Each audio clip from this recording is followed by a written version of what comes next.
下一步咧，我哋就係要揾一啲容易得到嘅回報，例如政府提供嘅退稅優惠咁樣樣。唔知大家又同唔同意？其實慳錢比揾錢嚟得更加容易呢。我哋可以選擇一啲政府認可嘅退稅年金啦，又或者係做可扣稅嘅自願性供款都得㗎喎。根據我哋個人嘅情況啊，投入6萬蚊呢，我哋就可以獲得高達10200蚊嘅稅務減免，呢個回報率咧都有成17% 嘅喎。因為呢啲都係退休嘅產品啦。假設我哋10年都攞唔到出嚟，而每年嘅回報咧大概係6% 左右咧，10年之後我哋嘅平均回報咧都有成7.04%，都係一個相當穩陣嘅選擇。而我哋要學懂嘅就係首先點樣去儲到呢6萬蚊嘅本金，先至係攞到呢一個稅務減免嘅着數嘅喎。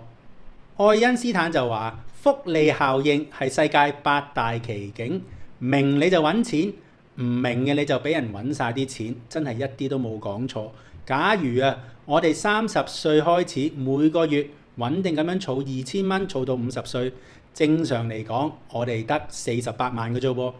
如果我哋肯乖乖地唔好搞佢，將佢擺入去 MPF 或者一啲基金裏邊，每年咧就賺取10% 嘅回報嘅時候，去到50歲我哋竟然可以儲到